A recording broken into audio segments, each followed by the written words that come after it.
What's up, people? It's X on X, and today I thought I'd do a review or rant on Marvel vs. DC. And this time it's gonna be a little unique. Batman versus Moon Knight. And I'm pretty sure some of you people are not familiar with Moon Knight. Moon Knight's basically Marvel's equivalent of Batman. He has his own equipment, he has his own skills. He's a rich boy, so he's pretty much the mirror of Batman in many ways, just with a different name and doesn't wear a bat symbol on his chest. So, without further ado, let's get into this. So, as we get into this thing between Moon Knight and Batman, I would like to point out that Bats is a long older character than Moon Knight. I mean, Moon Knight came from the '70s. Batman came out in the '50s, and those guys are from two different time zones. I mean, Batman's been around since ages, but heck, Batman's had so many characters that I mean, I can't even count all of them. Chuff, I can't even believe it.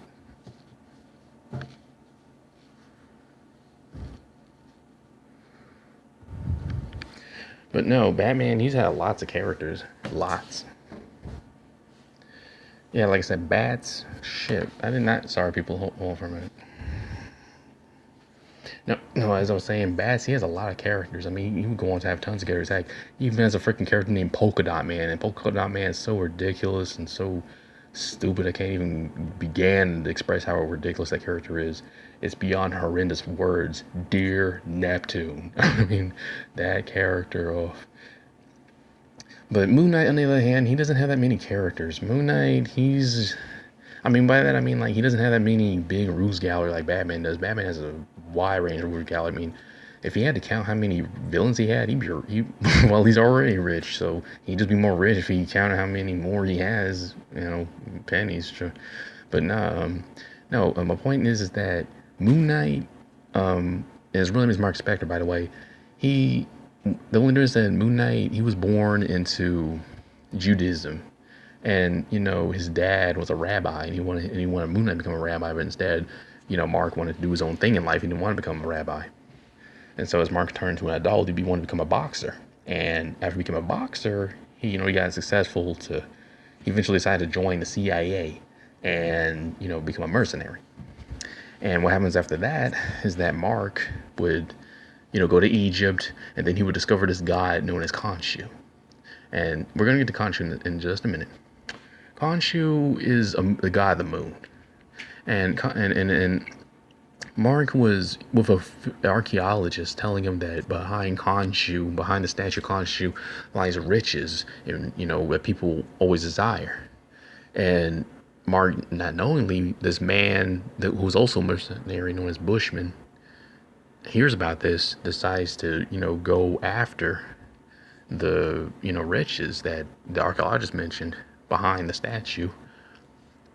But however, the archaeologist tries to stop Bushman, but instead what happens is that Bushman, the archaeologist gets fatally wounded by Bushman, and Bushman, he goes behind his statue to only find there's nothing there. So he leaves the scene, and Mark can't, outraged by what he just saw, he tries to go and fight Bushman, but then gets beaten to his inch of his life by Bushman. And Bushman leaves the scene with Mark, having a near-death experience. And in this near-death experience, he sees Khonshu. The spirit of the statue of Khonshu comes into Mark's soul and tells him that he wants him to become his Moon Knight of Vengeance. And Mark, waking up out of his near-death experience, he grabs the cape that was on the statue of Khonshu and puts it on, and Moon Knight is born. So that's basically Moon Knight's origin, as it is from the comics back in the 1975. I'm wrong, 1975. And I just think that, his origin could have probably used more. It could have probably used more, detail, because he is equivalent to Batman in many ways. So I think he could have been written better than that. But that's his origin. So I wasn't born that time in 1975. Now on to Batman. Batman, the little boy known as Bruce Wayne, after watching a movies, well, not just a movie, but a bunch of other movies with his mom and dad. I don't really remember their names, but I just know his name, of course. I know their last name is Wayne because his mom and dad's name is Wayne. So, as they're walking down a dark alley, this robber comes out of nowhere and decides to mug his mom and dad. And then they shoot. I mean, no, they don't shoot him, unfortunately. He shoots them in the chest before they even get a chance to react. And with Bruce being broken, he decides that he wants to fight crime. He starts training in all kinds of forms of martial art and different fighting styles, how he can combat injustice. He can combat people who do other people wrong.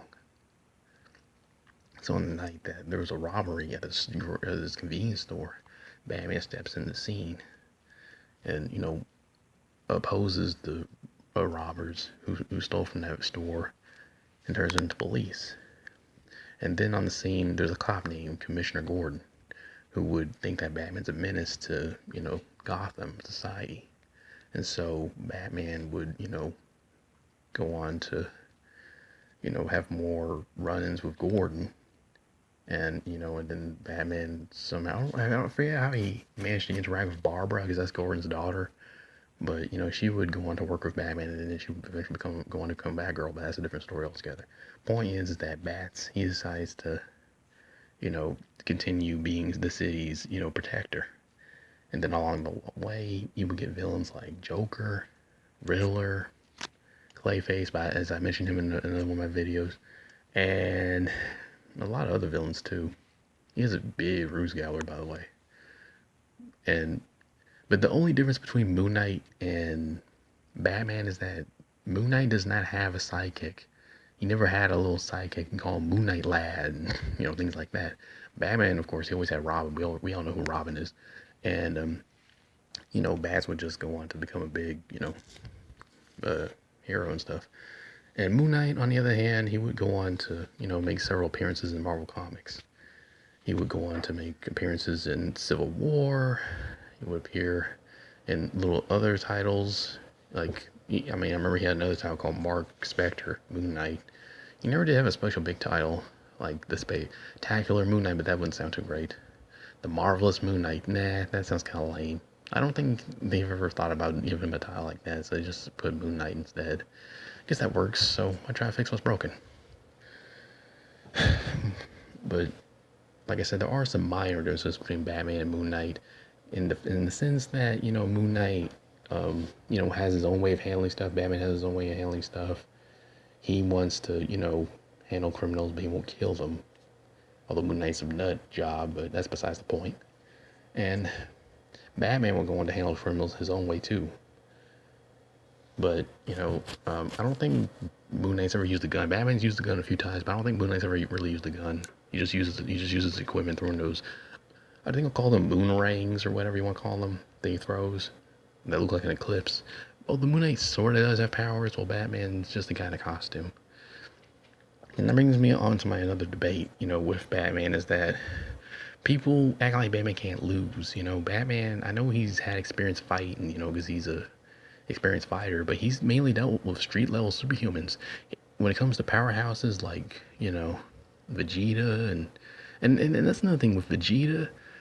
There was even a debate I saw online where they're trying to compare Batman and Vegeta. I'm like, there's nothing you can compare to Batman and Vegeta. Vegeta could just flick Batman and he'd be flying in the sky. So I'm just like, forget about comparing those two to each other. There's nothing to compare. He's too powerful for him. I know that, like I said, Batman can fight, but it's just that he does better against street levelers. He doesn't do well against powerhouses, especially ones that don't have an automatic weakness. I mean, just imagine Batman fighting Superman without the kryptonite. He'd just be getting dead. I mean, well, if Superman was bloodlusted, he would be dead. So, Batman's not, because when you put him that way, you act like he's unbeatable, and he's not unbeatable. He can still be defeated. He's just a guy in a costume, using a bunch of equipment back. Without his equipment, he'd be dead. I mean, in a lot of his battles without his equipment, he'd be dead. So let's not, jump to conclusions on, Batman winning this fight, but damn well that without his equipment, he would be just a goose without, protection. Like a dog without a bone, and without something to, help him win the day, he's just gonna basically be yesterday's newspaper. Because let's face it, people, without Batman's equipment and all his other gear and what was about his prep, it's pretty much curtains for him. So now that I've done that debate, I would like to hear your versions of how this would turn out in the comics. Oh, and one lastly is how would you guys compare Mark Spector? I would just mean as their civil identities versus Bruce Wayne's civil identity. Let me know in the comments below. X on X out. Peace.